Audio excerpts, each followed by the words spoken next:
This was an experiment, a very American experiment, to see if we could combine forces to make it work. Sander Levin has been our guest, ranking member of the Ways and Means Committee. Thank you. The House of Representatives is now in session. By the guest chaplain, the Reverend Orrin Warder, St. Paul's Episcopal Church, Alexandria, Virginia.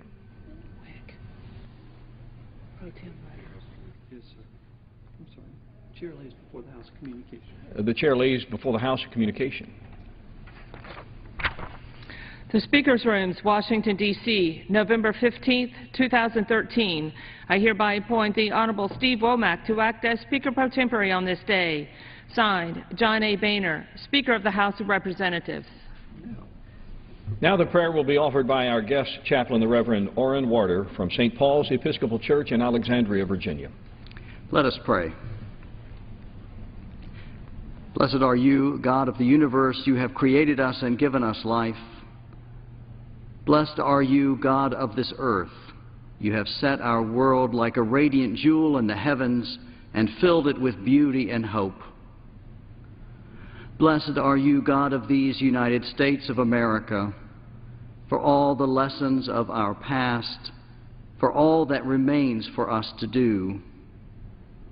Blessed are you, God of truth and justice. Guide the men and women of this House of Representatives. Grant them insight, courage, compassion, and imagination. Protect them from corruption and arrogance. And grant that we whom they seek to serve may give them the support that they need. Increase our trust in one another. Strengthen our quest for justice. And bring us to unity and a common purpose. Blessed are you, God of the universe, and blessed are we, your people. Amen. The chair has examined the journal of the last day's proceedings and announces to the House's approval thereof. Pursuant to Clause 1 of Rule 1, the journal stands approved. Mr. Speaker. Gentleman from North Carolina. Mr. Speaker, pursuant to Clause 1, Rule 1, I demand a vote on agreeing to the Speaker's approval of the journal. The question is on agreeing to the Speaker's approval of the journal. Those in favor say aye. Those opposed, no. The ayes have it. The journal stands approved. Mr. Speaker. Gentleman from North Carolina. Mr. Speaker, I object to the vote on the grounds that a quorum is not present and make the point of order that a quorum is not present. Pursuant to Clause 8 of Rule 20, further proceedings on this question are postponed. Pledge of allegiance will be offered by the gentleman from California, Mr. McClintock. I pledge allegiance to the flag of the United States of America and to the republic for which it stands, one nation, under God, indivisible, with liberty and justice for all.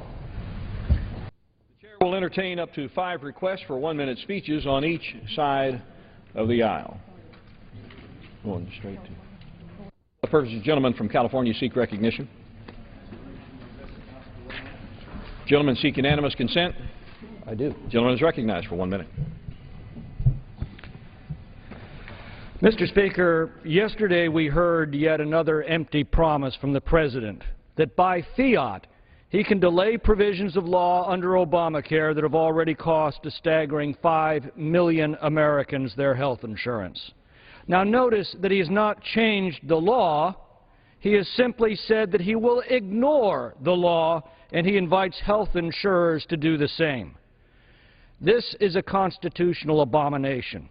We live in a nation of laws and not of men. The principal constitutional responsibility of the President is to take care that the laws be faithfully executed. If a law is bad, we change that law. We don't ignore it. As a practical matter, the President's announcement has no effect. Since the law hasn't changed, the criminal and civil liability that a health insurer would incur for disobeying it has not changed either.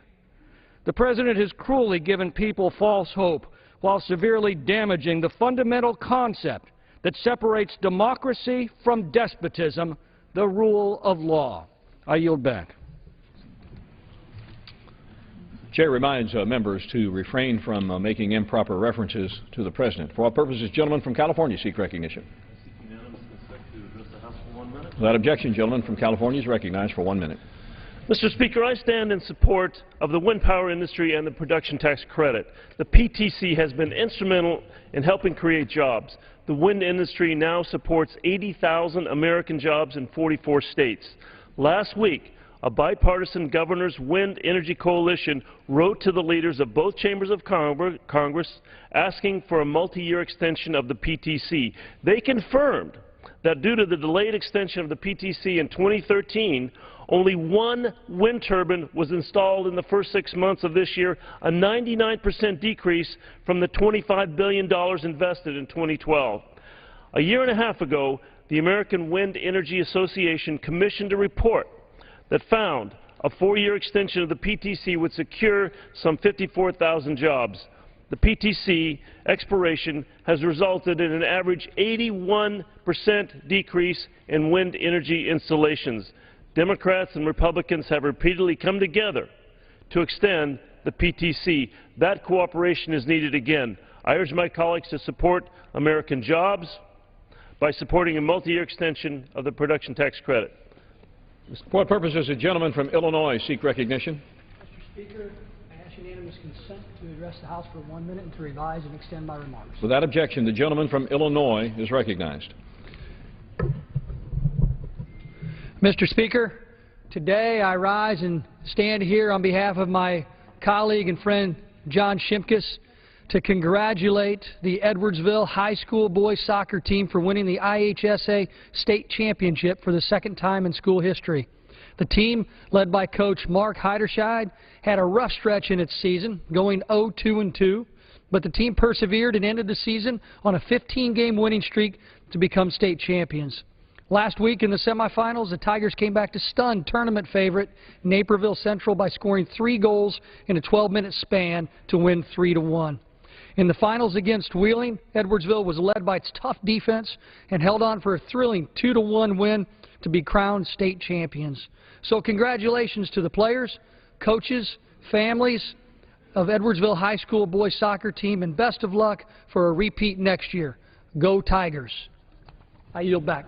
For what purpose does the gentleman from Illinois seek recognition? I ask unanimous consent to address the House for 1 minute to revise and extend my remarks. Without objection, the gentleman from Illinois is recognized. Thank you, Mr. Speaker. When I was elected to Congress, I pledged to my constituents I would come to Washington to be a problem solver and offer solutions. In this spirit, I introduced the Biofuels Development Act. This legislation will create American jobs and reduce our dependence on foreign oil. The goal is simple. Establish a $25 million pilot program for the Air Force to make competitive grants supporting research and development, education and training to produce bio-based aviation fuel for use by the Air Force. In addition, this initiative is paid for. I repeat, paid for, using unobligated funds from the Afghanistan Infrastructure Fund. In southern Illinois, the potential for this approach is tremendous. My district is home to a vibrant agricultural economy as well as Scott Air Force Base. If this legislation became law, a great partnership between those two communities would produce tremendous results with a positive ripple effect throughout the local and national economy. It is high time for this body to focus on rebuilding our economy, putting Americans back to work. I urge my colleagues to join me in support of this important legislation. Thank you, Mr. For what purpose does the gentleman from Alabama seek recognition? Mr. Speaker, I request unanimous consent to address the House for 1 minute. Without objection, the gentleman from Alabama is recognized. Mr. Speaker, America's veterans protect America and our liberties, which begs the question, does Obamacare keep our promises and obligations to veterans? Marcus Langford, a veteran from Huntsville, Alabama, wrote me the following, quote, I am a married father of 2 and a disabled vet after 3 tours in Iraq and over 2 years in Afghanistan supporting our military. My health care costs are $399 a month, but because of the Affordable Health Care Act, my bill will go up to $741 a month as of January 2014, end quote. Mr. Speaker, America's veterans deserve better than the 60% increase in health care costs that the White House and its Democrat congressional allies obstinately impose on hardworking Americans like Marcus Lanford. The way to do better is to repeal Obamacare so that America can debate health care solutions based on truth, not deception. Mr. Speaker, I yield back. For what purpose does the gentleman from New Jersey seek recognition? Yes, unanimous consent to address the House for 1 minute, Mr. Speaker. Without objection, the gentleman from New Jersey is recognized for 1 minute. Thank you, Mr. Speaker. Republicans are at it again. Instead of working together with Democrats and agreeing to a plan that will actually help improve the Affordable Care Act, they are once again planning another vote to repeal the law. Don't buy into the GOP spin that they're offering a solution to address the insurance policies that have not been renewed by insurance companies. The President announced yesterday that he is offering an administrative solution that will allow insurers to continue to renew existing policies. The President has made clear that he's willing to work to address the ACA's challenges, yet Republicans are working to destroy it once again. They can try to paint this plan in a different color, call it by a different name, and dress it up any way they like, but don't be fooled. This is just the 46th Republican attempt to strip Americans of their access to affordable health insurance. Thank you, Mr. Speaker. For what purpose does the gentleman from North Carolina seek recognition? Mr. Speaker, I seek unanimous consent to address the House for 1 minute, revise and extend my remarks. Without objection, the gentleman from North Carolina is recognized. Mr. Speaker, I rise to share a story from a constituent of mine in Cary, North Carolina, about the real impact that Obamacare has had on him and his family. He's an independent businessman diagnosed with leukemia, and he wrote that his income has fluctuated in recent years because the disease limits his work capacity. Medical costs have skyrocketed for his chemotherapy and other treatment, but have been well covered by his current provider. Mr. Speaker, after about 10 years of care under the same health care plan, he received a notice that his current policy covering his family of 4 is being terminated. The Obamacare-compliant approved replacement plan will increase their premium by about 77% or $9,000 per year. This is a serious financial challenge for them, and they may have to sell their home. Mr. Speaker, after everything this man has already been through, he now has to deal with the frustration and uncertainty of this administration's back-and-forth policy. This is not what he and the American people were promised by the President, and it is simply unacceptable. Mr. Speaker, I yield back. For what purpose does the gentlelady from Texas seek recognition? Without objection, the gentlelady from Texas is recognized. One of my colleagues this morning talked about creating jobs, and I'm delighted to be one of those who saw and advocated in the Affordable Care Act the expanse of service and use on behalf of the American people. First, as a woman, let me say, for women, the Affordable Care Act will take away forever this dastardly assessment that pregnancy was a pre-existing disease. The lifetime caps will be removed for women. The costs are going down for women. In fact, a small business owner indicated that she was going to save $10,000 in her insurance, and this creates jobs, scholarships for medical professionals, doctors, nurses, an expanse of the federally qualified clinics. The Affordable Care Act is here to stay, with consumer protections that will provide for the right kind of health care for the American people. Don't be fooled. It is going to be the civil rights legislation of the 21st century, women given dignity, children provided for health care, seniors not denied health care. I'm delighted that this particular legislation is going to be what we desired it to be, civil rights in health care for all America. I yield back. What purpose does the gentleman from Illinois seek recognition? Address the House for 1 minute and rise and extend. Without objection, the gentleman from Illinois is recognized. Thank you, Mr. Speaker. You know, yesterday, President said something interesting when describing his attempt of his administration to have an impact, and when describing his frustration with the federal government, he described it this way. He said it is cumbersome, complicated, and outdated. Well, isn't that an interesting revelation? Isn't that a stark contrast with the private sector? And wouldn't it have been helpful if the President had recognized that during the entire debate on Obamacare? Because here's the irony, and it's a dark, sad irony, and it's this. I have a constituent named Diane whose coverage has jumped from $368 a month, and it has almost doubled. She was told her coverage is gone based on Obamacare, and she's being migrated into a new system. This is an 11-year breast cancer survivor that liked her coverage and no longer has it. She doesn't want an administrative remedy. She wants a legislative remedy. She has confidence in this House to get it done, not the White House to get it done. We need to do this work. We need to pass the Upton bill today, and I yield back. For what purpose does the gentleman from Texas seek recognition? Mr. Speaker, by direction of the Committee on the Rules, I call up House Resolution 413 and ask for its immediate consideration. The clerk will report the resolution. House Calendar Number 73, House Resolution 413. Resolved that upon adoption of this resolution, it shall be in order to consider in the House the bill H.R. 3350 to authorize health insurance issuers to continue to offer for sale current individual health insurance coverage in satisfaction of minimum essential health insurance coverage requirements and for other purposes. All points of order against consideration of the bill are waived. The bill shall be considered as read. All points of order against provisions in the bill are waived. The previous question shall be considered as ordered on the bill and on any amendment thereto to final passage without intervening motion except one. 1 hour of debate equally divided and controlled by the chair and ranking minority member of the Committee on Energy and Commerce, and 2, 1 motion to recommit. The gentleman from Texas is recognized for 1 hour. Mr. Speaker, for the purposes of debate only, I yield the customary 30 minutes to the gentleman from Massachusetts, Mr. McGovern, pending which I yield myself such time as I may consume. During consideration of this resolution, all time yielded is for the purpose of debate only. Gentleman is recognized.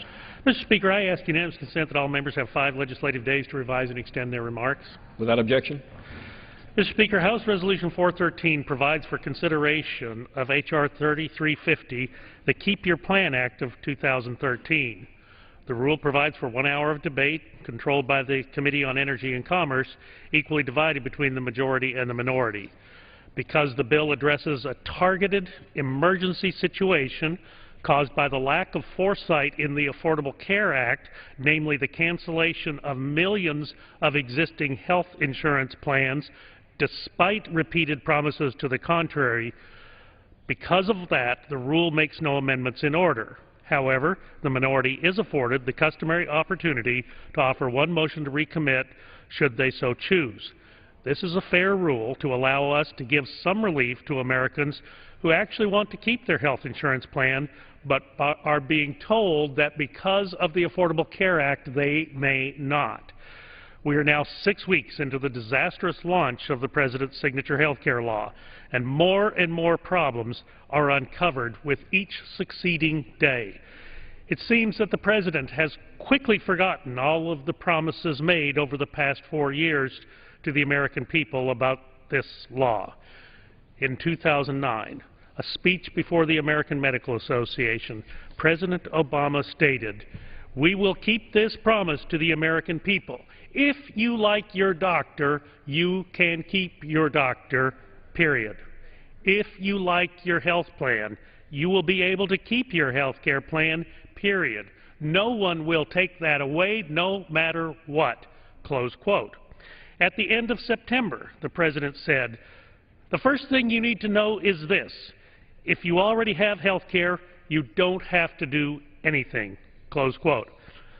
Americans from across the country, from across the ideological spectrum, agree that President Obama has broken this fundamental promise, and now his attempts to reconcile this broken promise only serve to bring further confusion and chaos. Today, H.R. 3350 offers a real solution. The bill would allow plans available on the individual market today to be offered in calendar year 2014. It would provide millions of Americans the opportunity to keep their health care plan in 2014. The bill would also ensure that Americans keeping their plans would not face a penalty under Obamacare's individual mandate. Mr. Speaker, I've heard from constituents about the problems that they have faced because of the President's law. A Texan from Flower Mound, Texas recently wrote me about how her insurance has doubled in recent years because of the Affordable Care Act. In short, she wrote me that, quote, I miss 2009 when our family health care was affordable, close quote. Millions of Americans, just like this Texan, are losing their health care coverage. They're facing massive increases in their premiums and losing access to their care, losing access to their doctor under the Affordable Care Act. The Associated Press has reported that over 3.5 million people on the individual insurance market have had their insurance canceled. Let me restate that. The Associated Press has reported that over 3.5 million people on the individual insurance market have had their health care plans canceled. We learned just this week the number of people who successfully signed up under the President's website for the Affordable Care Act, under 27,000. 3.5 lose their insurance, 27,000 sign up. Doesn't sound like a fair trade-off. This is not the first time that the President has realized that his signature law is significantly flawed. Since the law was passed, the President has signed 7 bills into law that have repealed portions of the Affordable Care Act. Those were laws passed by the House, passed by the Senate, sent down to the White House for signature, the way it is supposed to happen in a constitutional republic.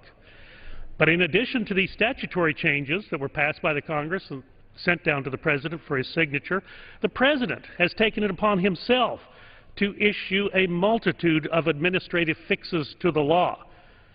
And now this same President wants to once again fix his own law? Can we really trust the administration that wrote this disastrous missive in the first place and so mishandled the implementation? Do we trust them to now fix it? Do we trust them not to change their minds in 2 or 3 weeks' time when perhaps winds are blowing from a different direction? The White House is saying that it will use its administrative authority to allow health plans that it deemed illegal to now still be able to be sold. But this bill that the House is considering today provides a fix that is both constitutional and follows the legal process. H.R. 3350 offers a legislative solution to help Americans get a lifeboat, a life raft, out from under the crushing weight of this law. The bill would grandfather in all existing health care plans, then no American would lose their coverage as a result of the Affordable Care Act. President Obama is shifting the blame. He's saying it's up to states and the state insurance commissioners to fix his problem, a massive problem that his signature law has created for millions of Americans who are losing their health insurance. His attempt at another fix is quickly coming to a halt. Just hours after the President's announcement, Washington State Insurance Commissioner announced that he will not allow insurance companies to continue offering the canceled plans. Quoting again, "We will not be allowing insurance companies to extend their policies. I believe this is in the best interest of the health insurance market in Washington," close quote. It is clear H.R. 3350 offers the only feasible lifeline to millions of Americans who are crying out for our help. They want to keep their health care plan. It's our job. It's the job of the Congress to protect the American people from the excesses of this administration, and I urge my colleagues to pass this rule so Americans will have the opportunity to keep their health care plan. Let's be very clear here. This bill today cannot fix the Affordable Care Act. What has been visited upon the American people in the Affordable Care Act will not be resolved by this action today. It is merely to stop the bleeding. It's an effort at triage, to stabilize the patient. Maybe then we can get the same patient to the operating room and actually fix the problem that bedevils it. The bill we are voting on today serves to stop that hemorrhaging, and that's hemorrhaging that is occurring as a consequence of the ill-conceived government takeover of the American healthcare industry.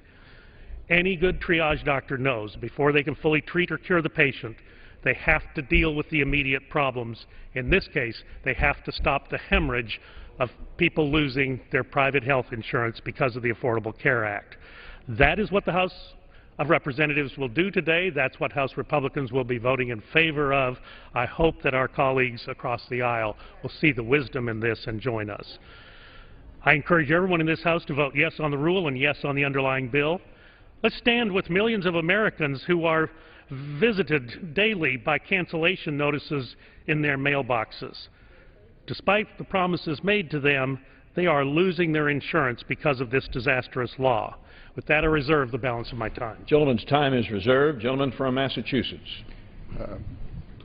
Mr. Speaker, I want to thank the gentleman from Texas, Mr. Burgess, for giving me the time, and I yield myself such time as I may consume. Gentleman is recognized. Mr. Speaker, I rise in strong opposition to this closed rule and to the underlying bill. This is effort number 46 by my count to gut the Affordable Care Act. Now, before I discuss the problems with the underlying bill, let me address, just so the record is clear, the latest example of lousy process foisted upon this House by the Republican leadership. The bill before us today would make sweeping and significant changes to the Affordable Care Act and thus to the nation's health care system. It would profoundly affect the lives of millions of Americans, upend the individual market, and add confusion and uncertainty into an already complicated situation. So, how many hearings did the Republicans hold on this bill? 0. Let me repeat that. 0. How many expert witnesses did they call? Zip. How many markups did they have in the committees of jurisdiction? Nada. Yet again, Republican promises of regular order and a thoughtful legislative process have been thrown out the window. And with all due respect to my friend from Texas, to stand here and say with a straight face that this is some kind of an emergency, we can't have any amendments made in order, we just don't have the time, defies comprehension. We have a rule that is closed that allows 1 hour of debate, not even split amongst the committees of jurisdiction. This bill, by right, is not only an Energy and Commerce bill, it's a Ways and Means bill. But the Ways and Means Committee doesn't even get any time to debate this bill. 1 hour. You mean we couldn't have 2 hours of debate and a few amendments?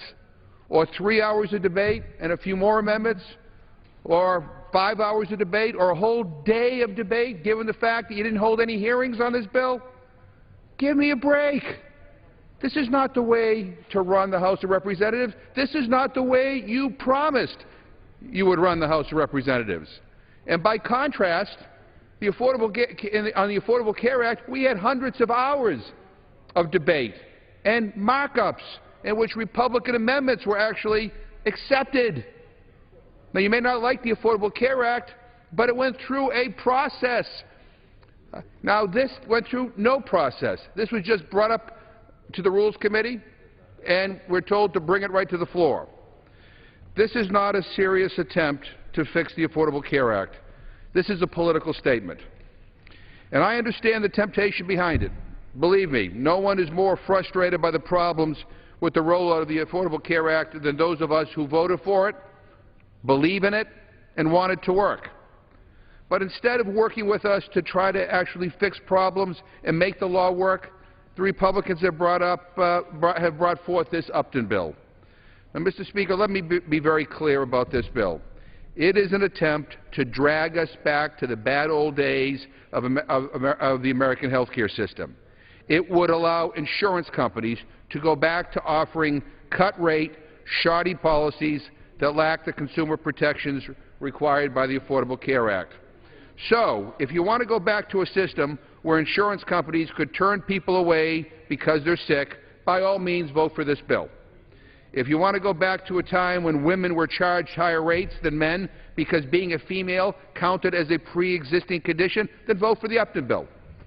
If you believe that insurers should be allowed to eliminate somebody's coverage if they get sick or older or have a child or for no good reason whatsoever, then the Upton bill is for you. In short, a vote for the Upton bill is a vote in favor of everything the American people say that they hate about the health care system in this country. Yesterday, in the Rules Committee, my friend Dr. Burgess made it very clear that the Upton bill is not an attempt to fix the Affordable Care Act. They are only interested in full repeal. They are perfectly satisfied with 40 million Americans having no health insurance at all. And Speaker Boehner made a similar statement yesterday. Now, as I said, the rollout of the health care plan has not been perfect.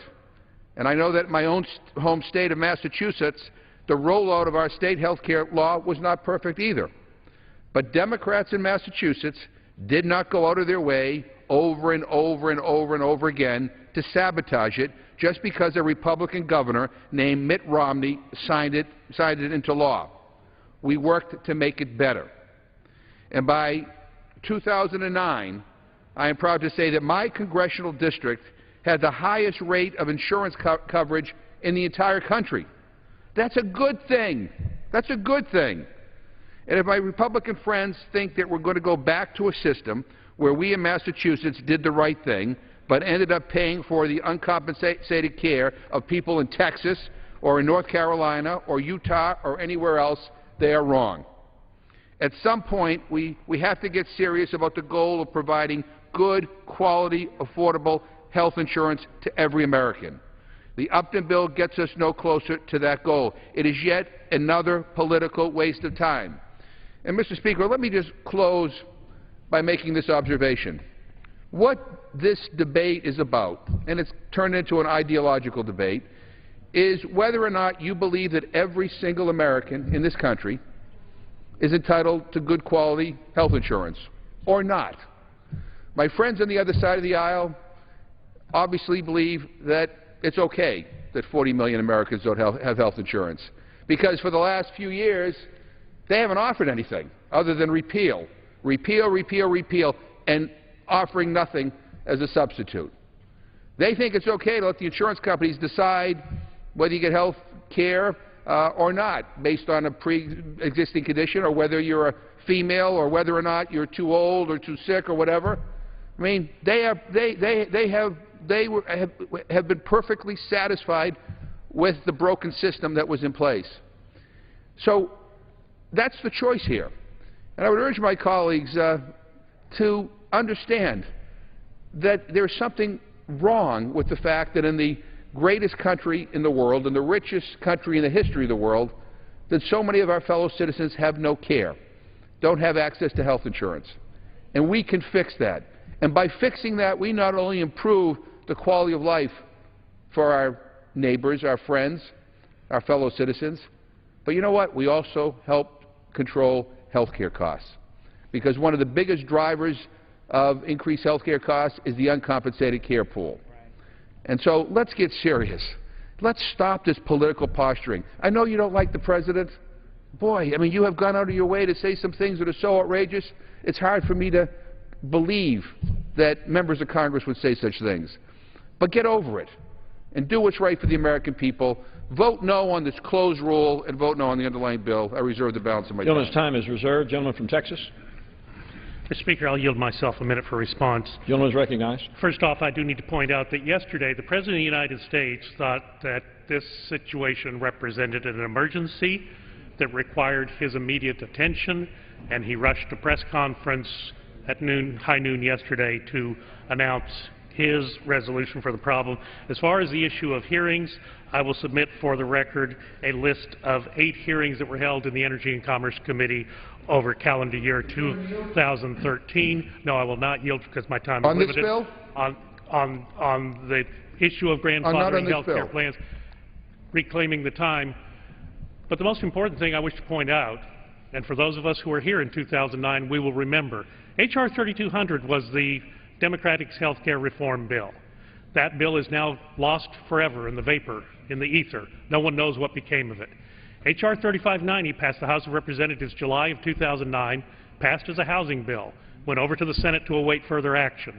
The further action was an amendment by Harry Reid late in December of 2009, strike all after the enacting clause and insert. All of the housing language was taken out, all of the health care language was inserted. I yield myself additional 30 seconds. Recognized. As a consequence, this bill came over to the House, and we just simply had to pass it. We had to pass it before we found out what was in it. We didn't have a hearing on H.R. 3590. We didn't have a markup in any committee that I sat in 2010 on 3590. This was a bill that was visited upon the American people without the due caution and exercise of the United States House of Representatives. I yield 2 minutes to the gentleman from Minnesota, the chairman of the Education Labor Committee, Mr. Klein. Gentleman from Minnesota is recognized for 2 minutes. Thank you, Mr. Speaker. I thank the gentleman for yielding time and for his incredible leadership on this issue. Dr. Burgess has been championing real solutions for over 10 years. Mr. Speaker, 140,000, that's the number of people from my home state of Minnesota who have been notified their health coverage will be canceled as a result of the President's health care law. John, a constituent from Burnsville, recently learned his own health plan is no longer available. John liked the plan he had and now has to pay 20% more to secure coverage. For many people, a cancellation notice means more than the loss of an insurance policy. It means losing access to the trusted doctors, pediatricians, nurses who care for their families. We all know how critical these relationships are, especially in difficult moments when a loved one is injured or ill. But for countless families, those relationships will soon be lost, all because Washington bureaucrats think they know best. The President promised time and again if people liked their health care plan, they could keep it. But the American people are discovering the President failed to keep his word, leaving them with only political gimmicks and a broken website. The President may have apologized, and we appreciate that, but the country deserves a President who not only admits when he is wrong, but does what is necessary to make it right. That is why I support this legislation. The Keep Your Health Plan Act is about fairness. It's only fair to let people keep the health plan they like. No one should be forced to purchase a more expensive policy because the President says so. It's only fair to help families who are hurting across the country. The President's plan for more administrative tricks is a disservice to each and every one of our constituents. And it's only fair to hold the President accountable for the promises he makes to the American people. If the President is sincere about undoing some of the damage his law has created, if he wants to provide real solutions for those losing their coverage, and if he wants to keep his promise to our nation's families, then I urge the President to support the Keep Your Health Plan Act. And I yield back the balance of my time. Gentleman from Massachusetts. Yeah, Mr. Speaker, let me again remind my colleagues that not a single hearing was held on this bill. Not a single markup was held on this bill. Nothing. Nothing. And it's coming to the floor under a closed rule. My Republican friends believe that nobody in this House, Democrats or Republicans, have any right to offer an opinion or an alternative. We're given 1 hour of debate on this, and it's not even evenly split amongst the committees of jurisdiction. One committee of jurisdiction. This is a joke. This is not what you promised. This is not the open process. This is not the transparent process on major pieces of legislation that we were promised. This is a joke. I ask unanimous consent, Mr. Speaker, to have admitted to the record a statement of administration policy that says if the President were presented with H.R. 3350, he would veto it. So this is a colossal waste of time. At this point, I'd like to yield 3 minutes to the gentlewoman from Texas, Ms. Jackson Lee. The gentleman from Texas is recognized for 3 minutes. I thank the distinguished gentleman. Today, Mr. Speaker, I rise to save lives, to ensure that the Affordable Care Act does what it was intended to do and what it's already doing. Lifting the lifetime caps, providing preventative care, taking away the discrimination against women and others with other ethnic minorities by eliminating health disparities. This is a bill that has seen eons of hearings, not only in the underlying committee, but also in the Judiciary Committee and other committees and ad hoc hearings and briefings over and over again. I remember sitting and hearing the painful stories of families whose children had died because they could not get access to health care. But the Upton bill comes today disguised as a sheep in wolf's clothing. It discriminates against people with pre-existing conditions. It restores annual caps on the amount of care you can receive. And it forces women to pay more than men for the same coverage. This bill is not a fix. It is a dissolver of a good bill. By the way, Mr. Speaker, let me inform my colleagues that there was nothing in the Affordable Care Act that dictated to insurance companies that they had to send cancellation letters. Why don't we hold a hearing and call the CEOs of the insurance companies and ask them why they didn't send the normal letter of indicating that you have the opportunity to have a modified policy that will comply with the Affordable Care Act, that your policies are not canceled because these individuals did not pay their premium. Ask that question. I will tell you that there are health professionals and organizations that believe this particular bill will not work, and that is the American Cancer Society and American Diabetes Society. I ask unanimous consent to put this into the record. Action. I agree with my colleague. There should have been an open rule. And the reason that there should have been an open rule, because I had an amendment that indicated that the conditions specified in the subsection for a health insurance issuer, they must notify enrollees eligible for such continued coverage. I'm glad that the President yesterday put that language in and also said that you can opt in to your old policy. We have answered the call and concern of the American people, but we have not taken away from them the right to have consumer protections and insurance coverage that will make their lives better. I would also suggest that my amendment that indicated health insurance companies are making decisions based on their bottom line self-interest and have decided to terminate insurance plans that are not profitable in the new highly competitive marketplace for health insurance, or want to end insurance for those who are ill and thereby increase their profit margin by keeping only the healthy or marginally healthy while discarding the ill, should have been included. Because we need to speak to our friends in the insurance industry, the health insurance industry, that we're here working together, and that those letters were not necessary. Mr. Speaker, I want to save lives. I want consumer protections. I want women not to be discriminated against. And tomorrow in Houston, we're opening the doors for enrollment in a health fair that we hope thousands will come to. My friends, the Upton bill does not answer the question. Let us save lives today. And, Mr. Speaker, if I might just show you... Gentlelady's time has expired. 15 more seconds. I yield the gentlelady an additional 30 seconds. Gentlelady is recognized for an additional 30 seconds. I thank the gentleman for his courtesy. This is what we lived in preceding the Affordable Care Act. 18% of the underinsured postponed getting care or treatment. Some of those people died. 15% of the uninsured had problems paying their medical bills. Hounded because they didn't have the resources. They even went bankrupt. 10% of them, of the uninsured, needed prescription drugs, but they could not afford them. 8% were hounded by collection agencies because they had to pay for their mortgage or their food. And 6% did not seek treatment at all. You know what that equals to? 100% of those individuals suffering bad health care. Let us vote down the Upton bill, vote against the underlying rule, and let's promote the Affordable Care Act, fix it like the President has done, and save lives in America. I yield Gentleman back. from Texas. Mr. Speaker, I'll yield myself 1 minute. Gentleman is recognized. Mr. Speaker, that evening in March of 2010, when the Senate bill was finally going to be considered by the House, there was a meeting of the Rules Committee that night. Democrats were in charge.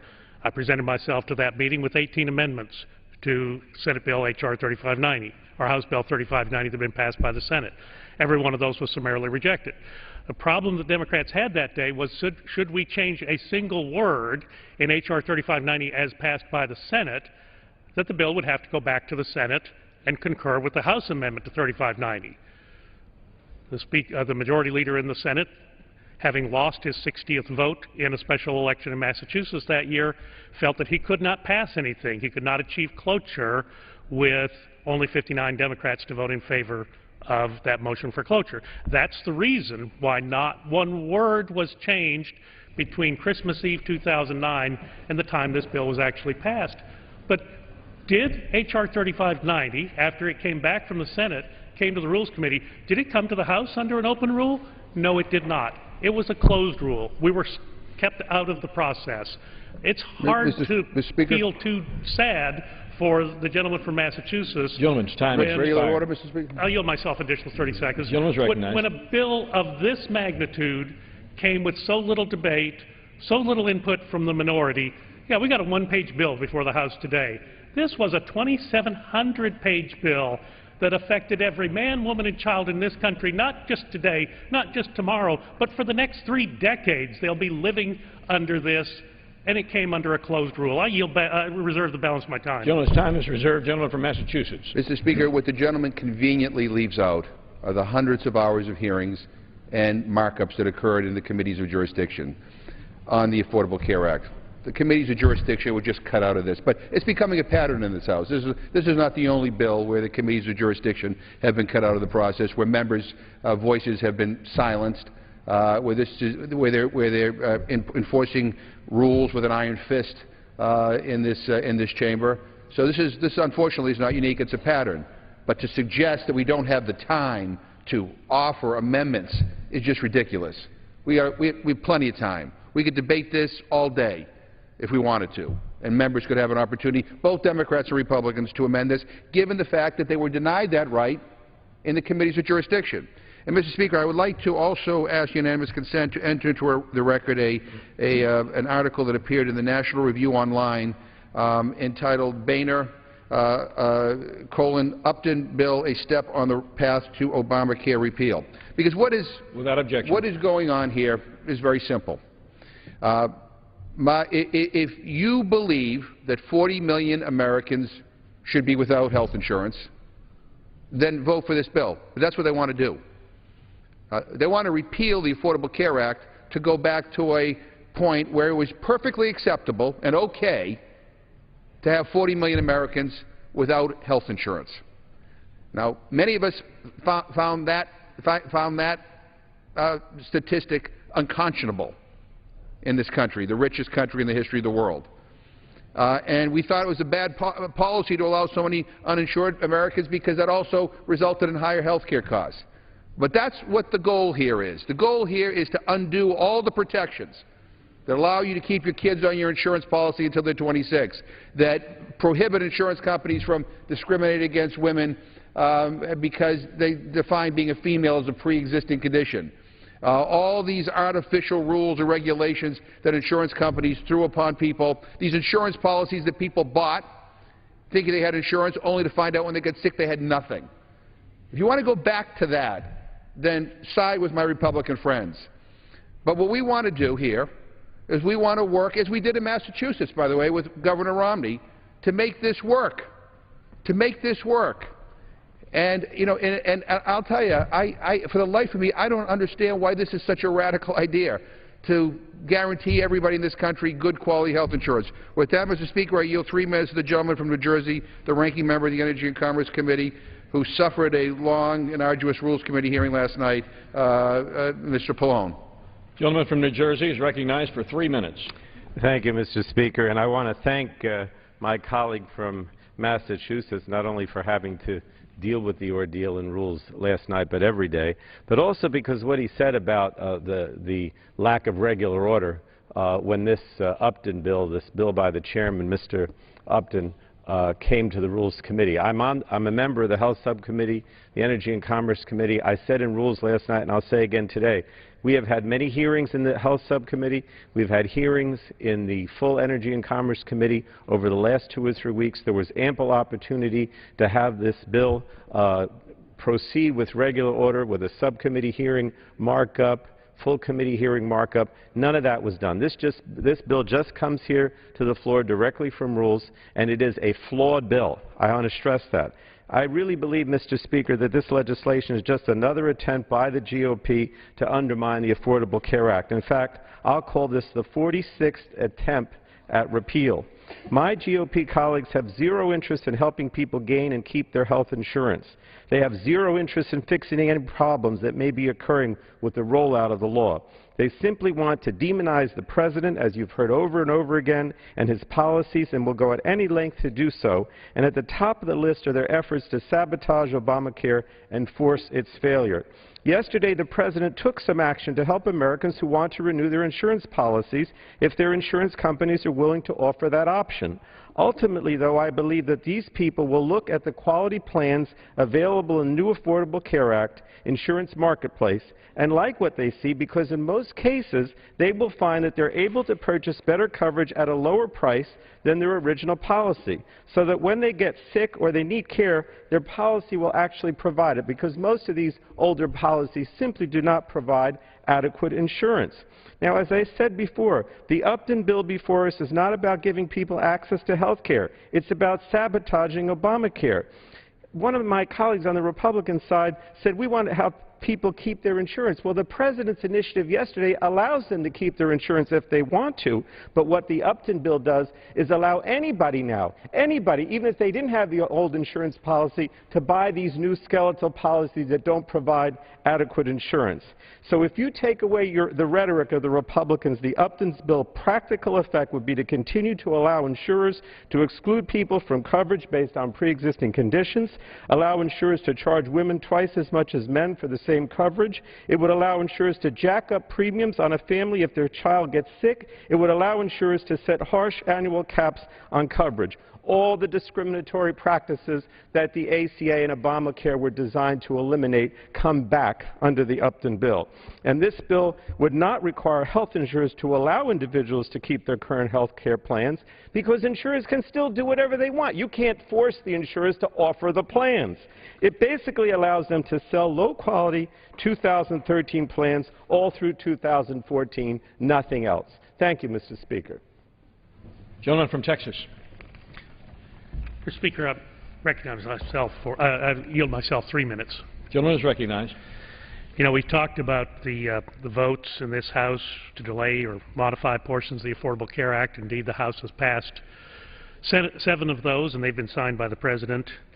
But what really doesn't get much attention are the multiple times that the administration, the President himself, has changed parts of the Affordable Care Act. You want to talk about something that was done without any hearings. You want to talk about something that was done in a non-transparent fashion. You want to talk about something that was done without the ability to amend a debate on the floor of the House. Let's go through a few of these. Number 1 was a congressional opt-out.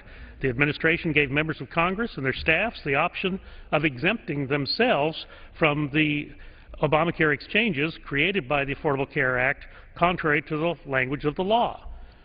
Exchange enrollment. The administration extended by 6 weeks from February 14th to March 31st, 2014, the period in which people can enroll for coverage in the individual mandate, to avoid the individual mandate tax penalty.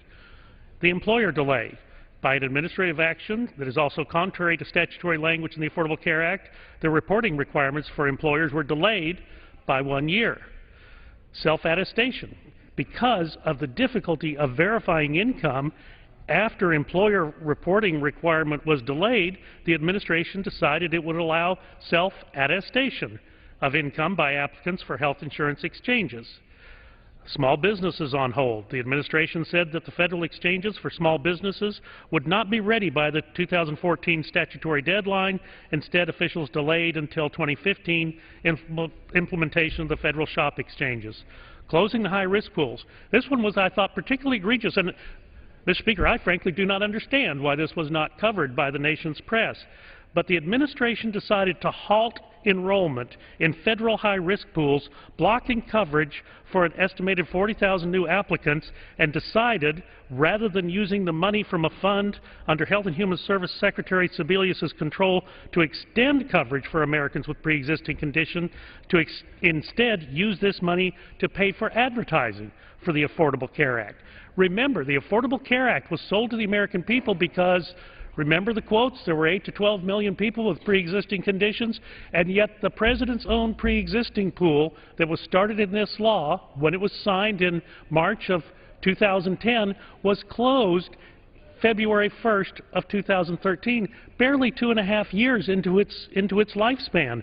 Why have we not heard more about that? This was an administrative action to restrict people from access to the risk pools that they were told they were going to get as a consequence of the President's health care law. Many of these people probably voted for the President in November of 2012 because, after all, he was going to provide them their risk pool insurance for another year until it didn't happen. Is it any wonder why there's no faith in what the administration says it will do by administrative edict? Why there is no faith in what has come out of the White House?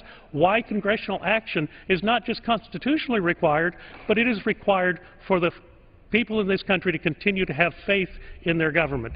I'll reserve the balance of my time. Time is reserved. Gentleman from Massachusetts. Mr. Speaker, the gentleman talks about faith. I think the American people have lost faith in the Republican leadership of this House. My friends are so obsessed with with this health care bill that they actually shut the government down. Ted Cruz was the Speaker of the House here for a month, I mean, they shut the government down because they do not believe that 40 million uninsured Americans ought to have health insurance. Ezra Klein, in his Washington Post piece on November 14th, writes about the Upton bill. It says it doesn't solve the cancellations problem, but it does manage to put Republicans on the side of insurers who want to continue discriminating against pre-existing conditions. I mean, that's what this is all about, giving the insurance companies more of what they want. If you want to know why, follow the money. Follow the money. It's no secret where the insurance companies' allegiances are. And quite frankly, my friends have had 3 years in control to give us their alternative. They've said no to everything. No, no, no. Try to undercut, repeal everything. And what have they offered in 3 years? What is their prescription for the uninsured in America? Take 2 tax breaks and call me in the morning. That's the best they can come up with. This is a good bill, and we need to work to implement it so we can make sure that every single American has access to good, quality health insurance. With that, I yield 3 minutes to the gentlewoman from New York, Ms. Maloney. The gentlelady from New York is recognized for 3 minutes. I thank the gentleman for yielding and for his leadership in providing health care for over 40 million Americans that did not have it. Mr. Speaker, this is the 46th time that our Republican colleagues have tried to repeal or undermine the Affordable Care Act. I rise in opposition to this closed rule and I urge a no vote on the Upton bill. We are here today supposedly to help those people who unexpectedly had their insurance policies canceled. This is a real issue, as the President himself clearly acknowledged last night. And that is why he's taking steps to help these people in the private health care market keep their plans. However, the bill before us now not only fails to solve the problem, it makes things worse by fundamentally undermining the Affordable Care Act in a way that is calculated to doom it to eventual failure. You would be changing the rules in the middle of a game and virtually guaranteeing that premiums would eventually skyrocket for people who did the right thing, went to the exchange and got a plan. And this would price the program out of existence. And doing that would take us all back to a time when over 40 million Americans did not have access to affordable health insurance, including 2.6 million New Yorkers. We must not turn our backs on those people now. We absolutely have problems we need to fix. We have issues we need to solve. But we are on the verge of finally covering millions of Americans who lack the fundamental security of affordable health coverage for their families. We are finally close to achieving a goal for millions that has been pursued for nearly a century through Republican and Democratic administrations alike. This is a problem we must solve without turning our back on those families forced into bankruptcy simply because someone in the household got sick.